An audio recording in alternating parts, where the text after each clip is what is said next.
Welcome to episode 499 of the Recruitment Marketing and Sales Podcast.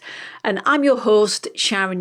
Now, if you've ever wondered what it actually takes to help a business scale from 0 to 30 million in under 2 years, then today's episode is just for you. My guest is Sarah Bishop of Recruit, known to many as Bish. And she's one of those recruiters who, genuinely thinks differently. Now, Sarah was the strategic hiring partner behind a company called Your Doctor Film and Media that set up during COVID. And it is probably one of the most extraordinary, fascinating scale-up stories I think I've come across. And she's turned those lessons into a new book, which she launched late last year called Scale Up, the Founder's Guide to Accelerating Growth by Building Dream Teams. In our conversation, Sarah talks about lots and lots of gems, things including hiring for roles that just you don't know exist yet, why she believes making yourself redundant as a recruiter is actually a really good goal to aim for, and why bringing in senior hires early rather than defaulting to operational staff first can make or break scaling a business. So this one is packed with real practical wisdom. So I hope you enjoy it. Let's dive in. Welcome to the Recruitment Marketing and Sales Podcast. An obsessive focus on marketing and sales is the only way to accelerate your company growth. So listen in now as we share the latest strategies and techniques guaranteed to deliver you more placements and profits. Good afternoon, Bish, and it's great to see you again. Thanks for joining us on the Recruitment Marketing and Sales Podcast one more time. Yeah, thanks for having me. It's a You're pleasure. very welcome. And for those obviously who aren't as familiar with you, that we are lucky today to have some time with Sarah Bishop of Recruit. And you have been on the podcast before, but today our conversation is going to sort of weave in and we're going to find out some really helpful things about, I guess, your lessons of scaling your business. But today we're here to talk about your book, Scale Up. But before do you want to maybe just give our listeners a real quick potted history of the life and times in recruitment of Sarah Bishop? Okay, so high-level overview is I'm now a 30-year veteran. It'll be 30 years in September, actually, this year of recruitment. Yeah, You're old enough, my dear. Oh, bless you. It's a good moisturising regime, you charmer. Yeah, so I basically started with a company called X Personnel, the staffing group, back in 1996 as a trainee. I went in as a commercial desk controller. And I was with them for about 13 and a half years, worked my way through various levels of seniority. And also it was very much a generalist agency. So hopped onto different desks, industrial, transport, skilled and tech, even pots and pans, as I used to call catering. Yeah. And for about the last 4 years with them, I was their head of corporate sales and public sector division. And then in 2009, I started Recruit. And the rest, as they say, is history. And when I was thinking about our conversation today, I guess, and I know I've not mentioned this to you, but I guess my first question really is, what made you decide to put together this great little book, to be honest, some real gems in here? If you've not read it, everybody out there, then definitely one to pick up. But what gave you the idea and made you decide, I'm going to do this? Oh, that's a really good question, actually, Sharon. It was a mixture of things. And one of them was, obviously, there'll be a lot of recruiters listening to this. So you speak to people that are at various stages of building a business, whether it be from startup through to established businesses and big corporates. And I think that so many of the lessons I learned from the case study, which I think we'll probably talk about in the book, were actually eye-openers to me as an indentured recruiter. So there were some aha moments where I was like, do you know what? I thought I kind of knew this. Yeah. But knowing it and knowing it are two different things, very much in that startup kind of arena and that rapid growth. So, for example, in my career history, I'd worked with several companies that at the time were quite fast growth, or very fast growth, which included Phones for You, the holiday hypermarket, even Wow. HomeServe, the mighty HomeServe back in the Yeah. day when that first started Yeah. out. And that was very much when I was employed, part of a larger team. And the recruitment, even though it was large volume and they were scaling at pace, it was quite homogenous. So it was back in the day when mighty call centre was the thing, wasn't it? So we'd get loads of bookings, but it'd be like, right, we need 15 call centre people, 15 call handlers, call operatives, perhaps a team leader. So then doing both volume and every conceivable role needed in the business was a very different kettle of fish, really. Yeah. So, I mean, and the second thing, so I went off on my ADHD tangent, was to prove to myself that I could actually finish something, like a book. That you can absolutely rest at night knowing that you absolutely have. And I guess you mentioned at the heart of Scale Up is this sort of case study. And I know when we first met, we got into the conversation about this whole story.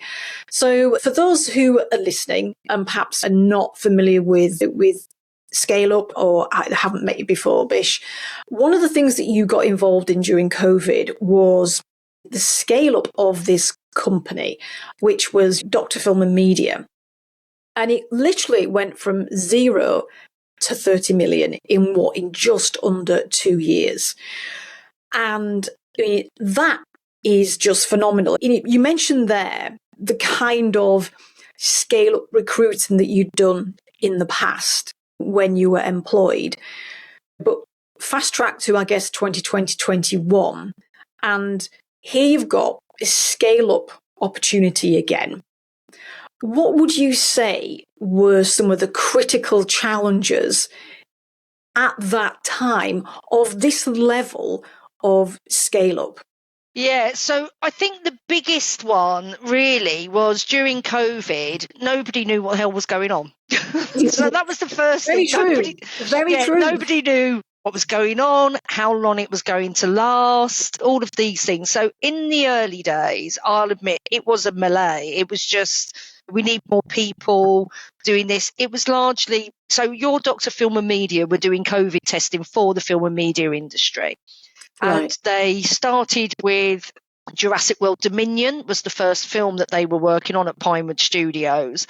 And it kind of just snowballed. There were other Disney, I think, Star Wars stories. Other people were at Pinewood and they saw that they were back in production and kind of everybody sort of jumped in. And then as things progressed, so everybody was very much coming at it from a kind of, make hay while the sun shines. And that was kind of it, but it was crazy because it really did just kind of explode. Several months into it, I think everybody was like, do you know what? I think this is going to last a bit longer than we thought it was going to. Right. A couple of stars aligned. Your doctor found that the various government laboratories just couldn't turn tests around quickly enough because Hollywood producers are fairly exacting in what they want happening. So, well, they've got their budgets and their timetables and everything, haven't they? So, yeah.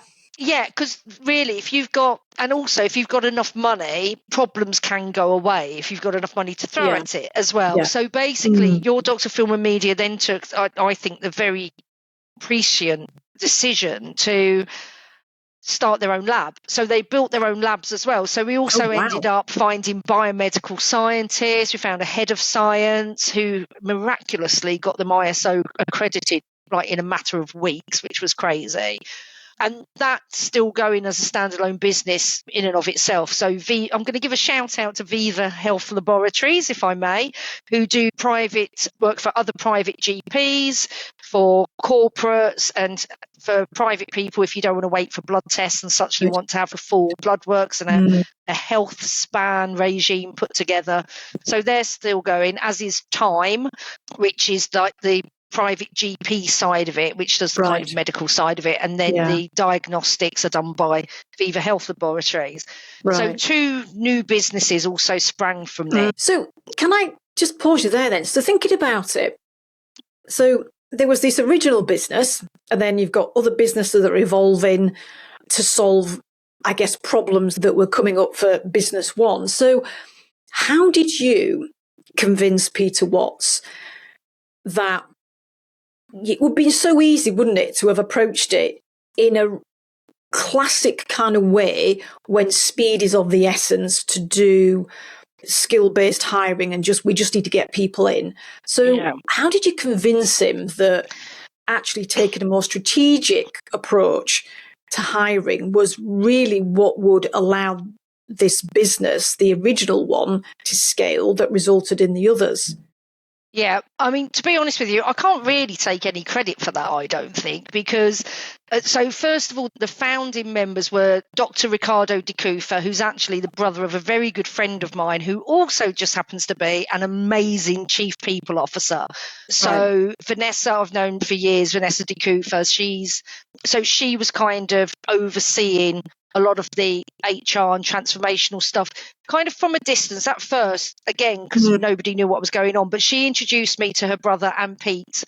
Pete has had a lot of experience with startups, particularly in medtech and various different things. And so I was introduced to them primarily because Vanessa knows that I'm a good recruiter, but also because she knows I just know everybody. Okay, it's a running joke for a lot of my friends. Vanessa calls it the 6 degrees of Bish, right? So she basically said to Rick, if this goes, and Pete, if this kind of goes the way I think it could, you're going to need to be drawing in loads of different resources and you're not going to have time to pick and choose where to go. So that was kind of the first step in. Yeah. And then I was really fortunate in that they kind of trusted me. We got on very well very early on. I really do put this down a lot to my autism and ADHD, right? I find really super complex, chaotic stuff. I can look at it and go, right, yeah, we just need to do this and get this person in and do this, that, and the other. And everyone's like, how can you see that from there? But give me a simple task. I'm like, I don't really know where to start with this. So they trusted me. They allowed me to really get into the DNA of the business as well. So we were on site. We were down in the Pinewood Studios and Bray Studios. We were in the offices when they bought offices. It was kind of access all areas. And they also included us in things like board meetings and strategic planning. So Vanessa was very much the sort of head of starting to get a strategy together. When the decision had been made that, look, we need to just stop reacting. There's a longer term business in this, regardless of what happens with COVID. So let's start building a proper business rather than just running around doing little stuff. So Vanessa was very instrumental in that. But like I say, I was really lucky in that they allowed me to do my job to the best of my ability. They allowed me to shine, basically. So, and I mean, I guess just picking up on that then, so there was a long-term goal in mind with this business. And yet within that environment, as COVID was at the time, which was when the business was in its inception, how did you handle, I suppose, the idea of, how do you hire for roles that you don't know are going to exist yet? Does that make sense? Yeah, again, the stars aligned a little bit, Sharon, to be honest with you, because our very first brief was literally, we need kind of people to interface with the clients, which was largely producers and directors and crews and things. And then liaise with the people that are doing the swabbing and getting the results back. And our brief was, we need this kind of customer relation piece. And those people need to be able to work antisocial hours without bitching and moaning about it, quite frankly. Able to think on their feet and able to deal with, I think we called them tricky people, in that when they wanted stuff done, they wanted it done. right? Yeah. You Yesterday. want the sky to be purple at 3 o'clock in the afternoon. Yeah. We're Hollywood. We make these things happen. And they really needed those sorts of people that if something actually was impossible to do, the kind of people that could deliver it in a way that wouldn't see like 11 million LA lawyers or Hollywood lawyers on the thing to break the contract, right? So to me, that was easy because I was like, this is events and hospitality people and they've all been furloughed and made redundant. So actually, we've got a pool of people to go to. A couple of my initial placements who were, again, they were completely overqualified, but it was paying. They were completely overqualified, but they didn't have a job. It was paying really well. And I kind of just had this sixth sense that they were going to be the leaders of the future in this business. I kind of knew it wasn't just going to peter out after a few swabs. So Laura had been working with Disney for years on the cruises and with the characters in entertainment. And so she'd been Disney trained, and you can imagine sort of people. We had Sam Dunham, who, again, he'd done a lot of hospitality and event work, but he was also a freelance producer and writer, so he knew the business as well. And then Serge, for 13 years, had been the events manager at the Royal Opera House in Covent Garden. Oh, wow. So these were some of our earliest people that we put in who were absolutely brilliant, and they all ended up, I mean, Sam ended up the managing director, and Laura and Serge ended up heads of special productions and things. So Laura would be looking after things like The Crown and Downton Abbey and stuff like that, which was really cool. So so that's where we found those initial people. And it was the other stuff. Some of it was surprisingly easy. Some of it was a lot harder. So, and I think that this can be, because we literally put every single team together, you name it, HR, sales and marketing, finance, everything, science. So in times of uncertainty, I found personally that people that tend to be of a more technical bias, more technical, can tend to be a little bit more risk averse.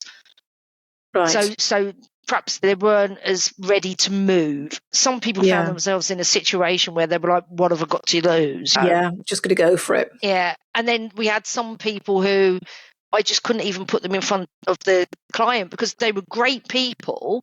They would have absolutely been able to do the job in terms of tasks and responsibilities, and they would have hated the environment and not lasted 5 minutes because they needed job specs. We can have the job spec before I go for the interview. And it would be like, no, there isn't one yet. And even if you had one, it would be different by Thursday. Yeah. And it's interesting kind of hear you talking about that, because I remember Peter Watts I think in the testimonial that's in the case study note, something that he talked about or referenced was your real ability to, I guess, take their culture, take their DNA, and find people who, I guess, have the skills and the capabilities. And it sounds, as you were saying initially, overqualified people, but people who could really slot into that kind of culture and environment and DNA. And he was very complimentary about that. I don't know if you want to speak into how you're able to get that level of match at that speed in that kind of environment at that time. Yeah, so I think the first thing is seriously understanding the DNA. It's not just about it is about the culture and the values, but it's also really understanding what these people are trying to achieve, what this business is trying to achieve. And I think once you kind of grasp that, I think so many recruiters, and I don't want to sort of talk our industry down, but there are still a lot of people out there that are basically order takers, and they take a job spec and they don't consult. I hate the term recruitment consultant, and they try and fill it. And they have no idea where the business is going. And like I say, I was very fortunate in that both Pete, Dr. Rick, and everybody within the business were grown up enough to open up, and we were never treated as the recruiter. We never had any of this, he's too busy to get back to you with feedback, because I'd be like, I nearly said the word I promised I wouldn't say at the beginning of the podcast, because we can't work at our best like that. So very, as I've got older and menopausal and couldn't give a rat's bottom as much, I can pick and choose who I work with to a certain extent. And it's really lovely to work with people that will work with you on an eye level, because then you really get to show what you're made of. And and I think that really is the nub of it. So if people treat you, I think also Pete had been used to working with recruiters. I think one term that he said to me once, we were recruiting a new CEO, we placed a new CEO with them. And I think his term was, it's so nice to work with a recruiter that you don't feel you need to arm yourself with a wooden stake and cloves of garlic. Oh my God. And I was like, you must have had a really bad experience. And he was like, we use all the London big names in all my other projects. And I was like, well, perhaps you shouldn't. So, and I think then the other thing as well is that I collaborated. I haven't got great networks in all sectors. I'm rubbish at interviewing IT. Oh, IT department as well. I'm rubbish at interviewing IT. Kerry Greenland, I think, did most of the IT people for me. You know, so I collaborated. I'm very fortunate. My niece had her own rec to rec for years. Good friend of mine, Claire, who we still work together, Claire Paul, we still collaborate. Kerry was on the case for stuff, and we farmed it out. So the right people, we're interviewing the right people, because I can't have that level of detail with an IT person. When I ask them a question, they tell me everything that they have to do. I want to shoot myself. I mean, let's just kind of take a minute then and come away from, I guess, the case study, which is part of Scale Up, because look, you've scaled your own business over the years as well. And I noticed that you've evolved a subscription-based model as part of your own offering, which obviously is that there are more examples of this, I guess, but I think you were probably at the early stages of developing this, quite different to contingency. So what drove you, I guess, initially to look at and offer this subscription-based way of working? I can't believe I hadn't thought of it earlier, to be honest with you, Sharon, because when you sit there and you go, I'm going to do this, you're like, this just makes complete sense. So it's driven from a variety of things. First, I'm just going to go back to that point about scaling my own business. I haven't scaled my own business anywhere near as well as I've helped other people scale their own businesses. You know, it's a real physician heal thyself kind of situation. I think most of us can resonate with the fact that we're really good at sorting out other people's problems. So part of it is so that to enable me to do a better job of that for myself, because we all know that in recruitment it can very much be feast and famine. That really doesn't help anybody. So it was, from just a commercial point of view, it just makes sense to have kind of regular revenue coming in. But more importantly, it does allow reactive recruitment actually isn't that efficient. And it's even if you've got a fantastic recruiter who finds you really brilliant people, you've still got that start, stop kind of mentality. And I thought if we could just operate like an internal talent acquisition team without all those overheads, though, it also makes sense for our clients. So they haven't got surprise big fees coming out here and there. So it's good for their cash flow too. But it also gives the recruitment team the luxury, as it were, of building talent pools, of going out there, researching the market, mapping the market, much like we would with a senior headhunt.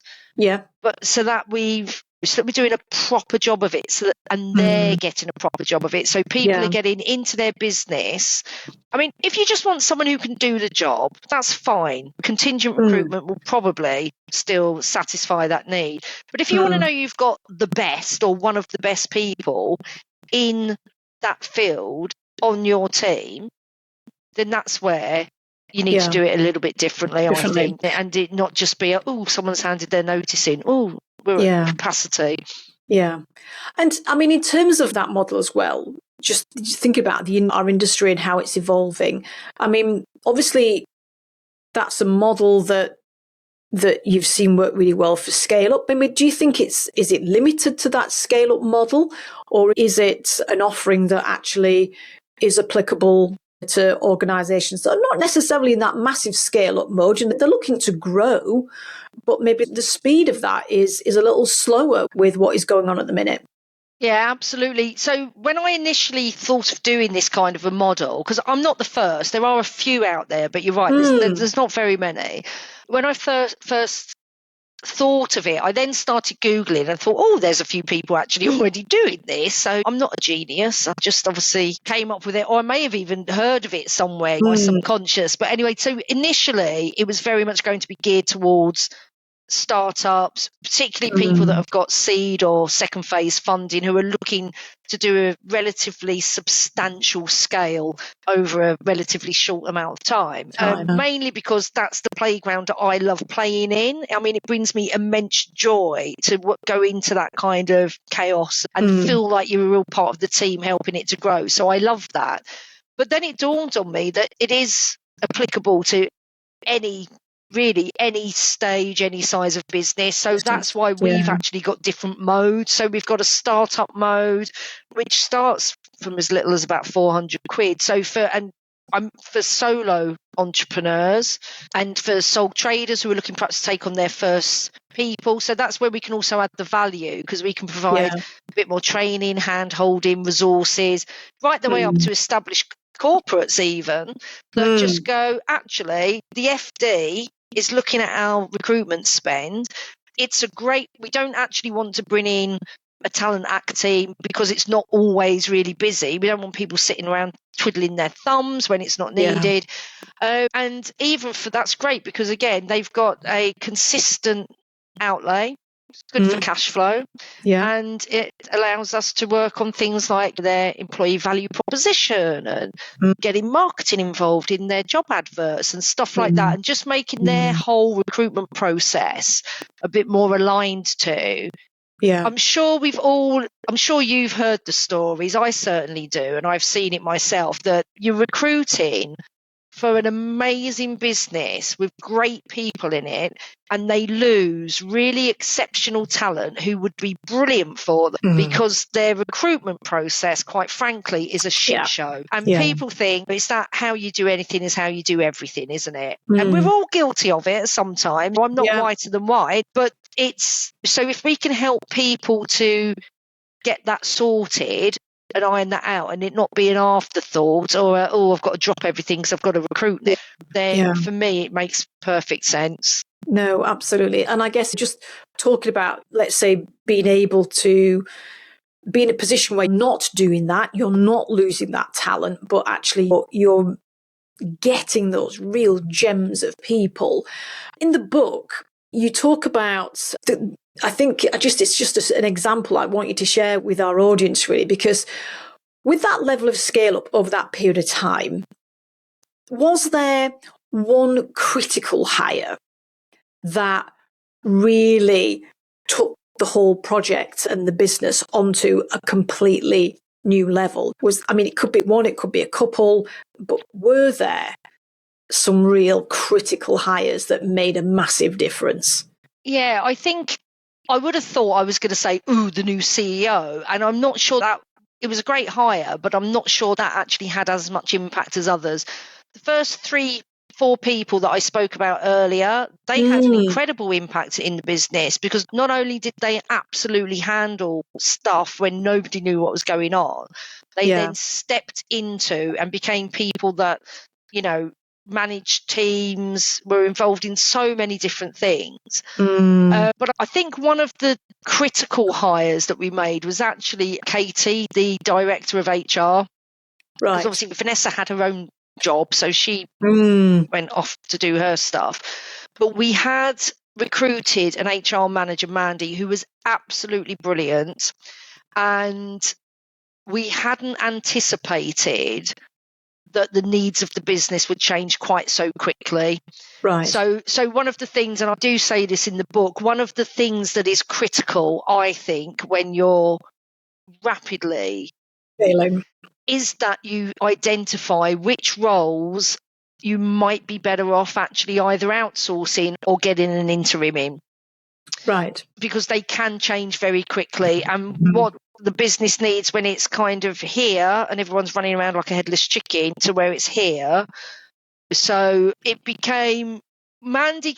We brought Mandy in because we absolutely needed her. I mean, they didn't even have CVs for the first 5 hires because I was literally just throwing the people at them and saying, right, they're going to come and be swabbed on Tuesday and they can start on Thursday. So it was kind of crazy. So Mandy was absolutely brilliant at doing the transactional stuff, helping to get like policies and procedures in place. But very quickly, it was like, we really need a strategic head on this. So, and that's why one of the things that I advise people is to look at higher ups rather than a lot of founders kind of take on minions first. And I don't mean that in a derogatory term, but a lot of people bring in operational staff thinking it's going to take something off their plate, but actually it just creates a lot of direct reports at the time when you've least got time to deal with them.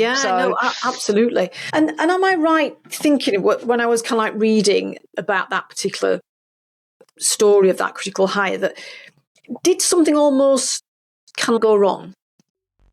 And were there some lessons from that? Speaking of the challenges that we discuss on this podcast around attracting the clients that you want and the candidates to fill the roles that you get, it's a competitive market. And Sharon and I have taken some time away from the business to actually put together something that will help you figure out exactly where you stand with your marketing right now. Now, we've created a quick assessment specifically for recruitment search and staffing business owners just like you, and it's designed to help you identify whether you're effectively attracting both clients and candidates with your current marketing approach, or if there are some gaps that you need to address. Now, this quiz will just take a few minutes and it'll give you a picture of where your marketing is working and where it might be falling short. Because to be honest, in a market where 87% of companies are struggling with skills gaps and candidates are ghosting left, right and centre, your marketing really does need to be spot on. And when you've taken this assessment, we will email you your personalised PDF. So it's personalised to you and it's related to the scores that you achieve and where you fit in a ranking, and what we know works when people are low on one score or high on another. And I think you'll find that incredibly useful too.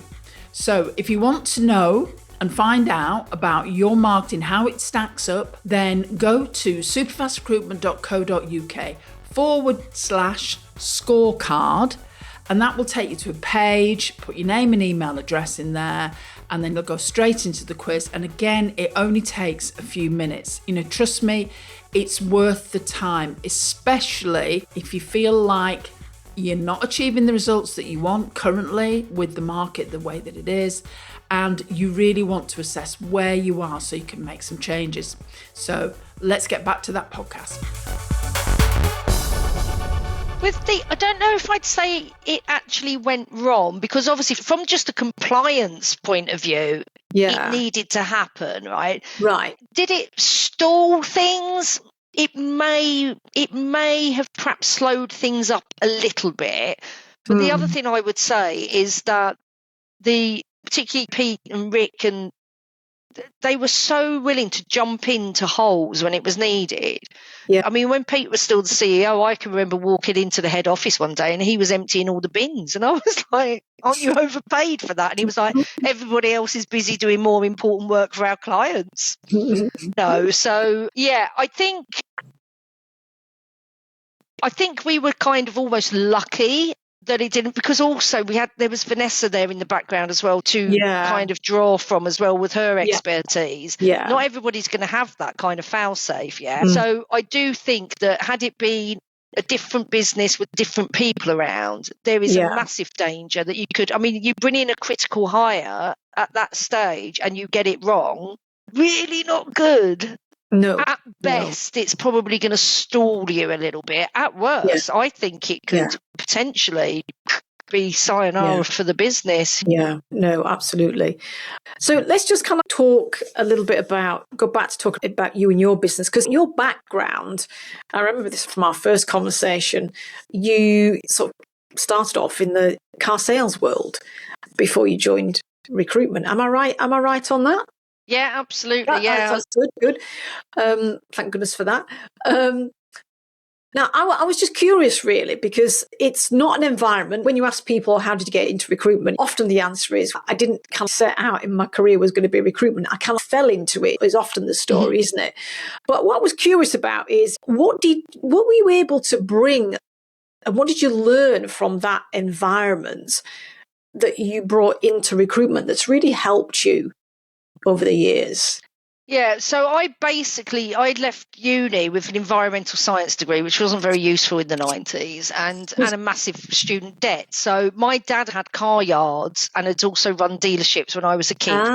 So that was why I did it. I was like, I'll get a sales job, I'll earn commission. I'd had some sales training. I'd worked in shoe shops as a Saturday girl in the West End up in Oxford Street. So I'd had really good sales training.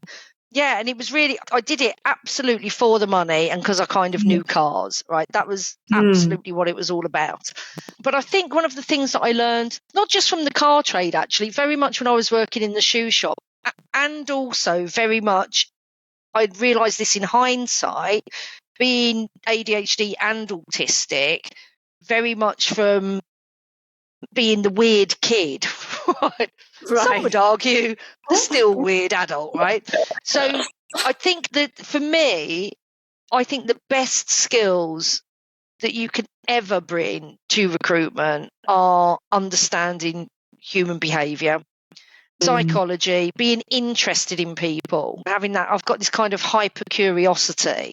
So I think wanting to understand people, what they really mean when they say, because that stands you in really good stead from a sales perspective, when you're interviewing people, when you're building rapport with your clients. It just in life in general, it's a really good skill to have. But I think that is the main one. And in fact, it was just cold, hard sales experience that Extra Personnel were looking for at the time. I think they had 2 or 3 branches and were like super entrepreneurial. And they were very much gunning for people who came in and said, I want to earn a lot of money. I can remember being told, if anybody sits in an interview for a recruitment consultant, and when you ask them why do they want to get into recruitment, they say, I want to help people. We were told to decline them. Right. Back in the day. So it was like, we just want people who want to earn money. Yeah. So, yeah, but I think that curiosity and learning what makes people tick. Yeah.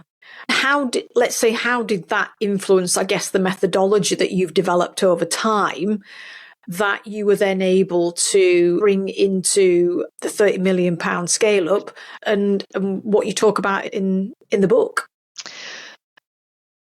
Do you know what? I think these are really good questions because I never really think about these things, to be honest with you, Sharon. But now that you've said it, I do think that there's been a bit of, the stars have aligned. So when I first started with Extra Personnel, as I said at the beginning, I was a temp controller. And as a temp controller, you don't interview to a job spec generally. You interview the person. So you find out much more about what they want to do, kind of how they go about stuff and that, so that you can then fit them into any contract that comes in. Yeah. And that's how I've continued to interview, really, it's a bit more refined. So I did my NLP, Master Practitioner in NLP, however many years ago.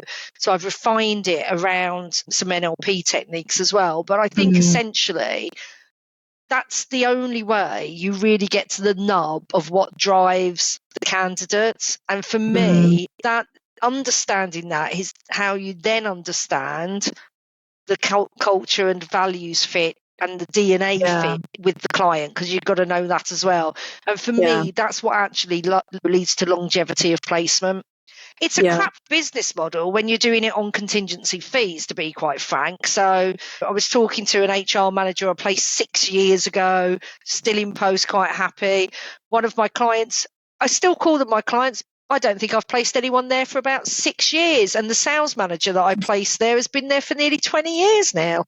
Wow. So yeah, That's 16 unusual. years, I think, 16 or 17 years, and in sales, and a sales manager as well. But I think that speaks for itself, yeah? No, it works. does. And I guess just thinking, you mentioned earlier about working with internal teams from a hiring perspective. And you mentioned in the book about almost making yourself redundant as a recruiter, which seems at odds as the owner of a recruitment business. But I just wondered if maybe you could talk into that topic for a second, because I'm really curious to hear your thoughts about you're advocating that you make yourself redundant. Yeah, so it does seem weird to say to make yourself redundant as a recruiter, but I do think that this weirdly ties in a little bit with my autism, right? So a lot of us with autism and ADHD have this very finely honed sense of justice and fair and what's ethical and whatever. And I'm kind of, if I do a really good job, if I do such a good job that the client doesn't need me anymore, I've done my job. All right. I don't sit there going, oh, I can't earn any more money. I'm like, that's what they brought me in to do. That's what I've done. It's really good. Like I say, crap business model, but hey ho. And I just sit there going, do you know what? I know if they need somebody in 3, 4, 5 years, if I'm still on this mortal coil, they're going to come to me. Okay. And that makes me very happy. I did write that and said that before we had the subscription-based model as well and the recruitment as a service. So actually now that could dovetail in, because not everybody wants to have their own, I'm going to say HR and recruitment function, but actually a lot of HR hate doing recruitment and they haven't really got the time and resource to do it either, because they're trying to keep on top of all of the people, doing the peopling and the compliance. So so I'd still stand by that, even though it's a stupid business model. However, we have now also got an alternative because we've got this subscription model. Yeah, cool. All right.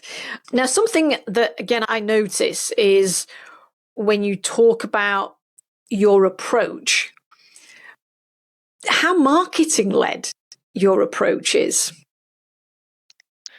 Obviously, we work with you guys for our marketing, so a lot of that we can thank you for. We're still trying to improve on our marketing. I don't think we're brilliant at it, to be honest with you. I think we're pretty good. We get some really good. My Marianne is marvelous, like at making stuff and get it out there. So I do think that's really good. We tend to hold back a little bit on the candidate side at the moment, and that's because we don't kind of, I'm not going to say welcome. We don't want loads of speculative people coming in, because we haven't got a very clearly defined niche, which I know I kind of need to do, but it's really difficult when you're helping people across a business to grow. So that goes against us in some respects, because it makes it more difficult then to market very specifically to, it's something we're working on. It's a kind of 2026 an ongoing project, to be honest with you. Yeah.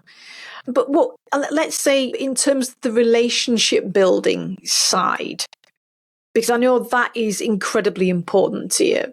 You talk about recruiting through relationships and everything.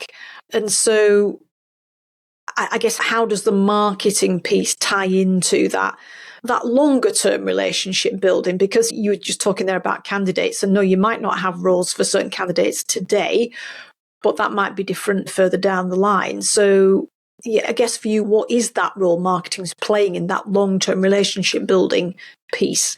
I think from our perspective, it's really about, because we are very relational, it is about trying to get out, this is what we like to work with, this is who we are, this is what we sound, our emails and our website and such, there's no kind of corporate BS on it. It is very much I'm not everyone's cup of tea. I'm absolutely fine with that. Yeah, so it is much more like that. We don't tend to send stuff when we haven't really got anything to say. But again, I know that we also need to get a bit more consistency in kind of getting out there, because we're really good at what we do and not enough people know that. No about it. Yeah. And I think there'll be a lot of owners listening to this that will absolutely relate to that. I think certainly the kind of members that we have in Superfast Circle, obviously you met a lot of them in November, people who are super, super good at what they do and not quite as good at shouting and telling everybody how good they are. And of course, if people don't know you, then they can't come and work with you, can they? Yeah, absolutely. And people are really surprised who know me, because they're like, you're just an absolute gobshite. It feels sometimes like you're all over the place. And I will be, but it will be doing some stupid video with me out with the dog or something that isn't work related at all. But I've got to say that just really over the last few years, and I know you haven't got me on to say this, but the last few years, just having those resources from you every month when, our stuff comes through, Marianne and I are like, yay, we've got stuff we can just put out there, and we just mold it to our own selves. And it's great because now we have consistency, which we never had. Yeah. We just never had. Yeah. No. And that is great to hear. So I appreciate you sharing that. Conscious of time, because I could just keep asking you more and more questions here. There's loads on my mind. But I guess as someone who's now written that book, you've completed that task. I wonder what lessons maybe you got. You've helped so many businesses, you say, scale. You've done some of that with your business. What were some of the lessons maybe as you were writing this book and going through all the lessons and the learnings that you developed up the last 30 years into here to share with founders and owners? What are your main ones that maybe that you could share with listeners today? Biggest one, take my own advice. Right. So to actually do what I tell my clients to do or advise my clients to do. Yeah. I think also just getting back to real basic principles. I do think we tend to overcomplicate things in life, let alone in business. And as I was writing the book, I was reminded of The E-Myth by Michael E. Gerber. And one of the things that I took from there, that I read a billion years ago, it feels like, is just to sit down and sketch out the organisation chart of the size of business that you want, not the size of business that you've got. And then that's a really good visual aids then to look at. You can then start having strategic conversations, even if only with yourself, about what's going to move the needle, who to look at first where. So that was quite a big learning. Actually, the act of writing the book is to get a mentor, an accountability partner, because I've got to say I had a writing mentor through Inspired by Publishing. And Angela, I met with Angela on a Friday, and nearly every single chapter was written on a Thursday afternoon or evening. When I looked at my calendar and went, So, and again, you don't have to be writing a book. If you've got a big project that you want to get over the line. Yeah. I coach another recruitment business actually in their growth. And that's one of the things they use me for, is an accountability partner, just somebody going, did you do that you said you were going to do? Yeah. So I think those are probably the biggest things. And then the rest of them is things like hiring up here rather than down here, and all the things I say in the book. Yeah, no, and I like that one that you mentioned about, it's so easy, isn't it, to kind of get operational rather than actually slow down. I always remember our first mentor would always say to us, slow is fast, because I would always want to be diving into action. Yeah. And just that just stepping back, going big picture, making some of those big strategic decisions, because then actually when you do that, what then I guess translates into that implementation plan potentially influences the hires that you're going to make. Oh, absolutely. Yeah, absolutely. So that's kind of like a real gem and a good reminder that I shall take away. And so as we come to a close then, I know I've asked you quite a lot of things, but is there anything that maybe you'd love to share that you've not been able to share? Because I've not quite asked that particular question, that you think when, if you were to say, let me ask a different question actually. If you were saying to a founder, look, if you're struggling with X, Y, Z, pick up this book because it's got some real gems in there. What would be the struggles that a founder might have that your book is going to be really good time well spent to read to help them? Yeah, I think the most obvious is juggling too many plates. You're working all the hours God sends and you don't seem to be getting anywhere or as fast as you would like.